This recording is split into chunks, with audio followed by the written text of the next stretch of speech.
Hey guys, in this video going to be going over what's considered a strong moveset to teach Gengar in the Gen 1 Pokemon games for a competitive situation, as well as the location of some of the TMs that you have to pick up to teach Gengar some of these moves. And Gengar, one of the most popular Gen 1 Pokemon, and it can be useful in certain ways in a competitive situation. So let's go down and take a look here at the recommended moveset. And if you'd like to check out this article or any of the resources I'm using in today's video, I'll have links posted at the top of the video description. So starting off here, move number 1 is Hypnosis, which only has a 60% accuracy, which obviously isn't the most ideal, but since Gengar is really fast and you can oftentimes move first, doing a first move Hypnosis, and if you cause the opponent to fall asleep, that can be very beneficial. And this is going to be something that Gengar is picking up through leveling up at level 29. And you can see that Gengar actually doesn't have a ton of moves that it learns natively through leveling up, but continuing to work our way through this list. And move number 2 here is also something that Gengar learns natively, and it's Nightshade. And this is going to be something that is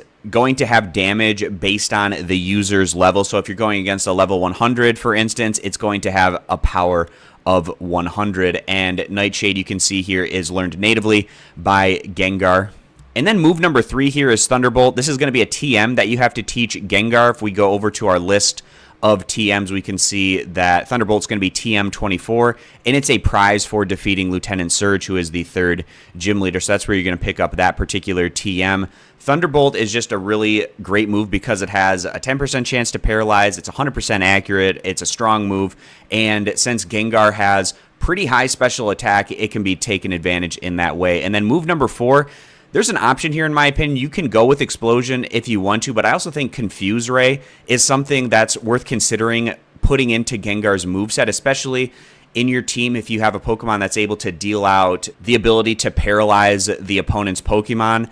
If Gengar's going against a paralyzed foe and it can throw Confuse Ray on top of that, it just makes things that much more difficult for your opponent, and Confuse Ray is something that Gengar is able to learn natively if you don't want to use the TM for Explosion in that 4th slot. But taking a look here for the TM of Explosion, and that's going to be TM 47. It's found over on Victory Road. So going over to Victory Road, it's going to be on the 3rd floor in the northwest area of the 3rd floor. And just to show you what that looks like, this is the 3rd floor of Victory Road in the Gen 1 games. This is the northwest area, so it's going to be this Pokeball over here should contain the TM for Explosion if you wanted to go in that direction. And again, guys, if you want to read through this whole competitive article, I'll have a link posted at the top of the video description, as well as links to every resource that I used in today's video. Gengar is a very popular Gen 1 Pokemon, a really cool option to have potentially in a competitive lineup with some interesting abilities and counters. So that's going to wrap this one up. I appreciate you guys stopping by. Consider subscribing, and I'll catch you back here next time.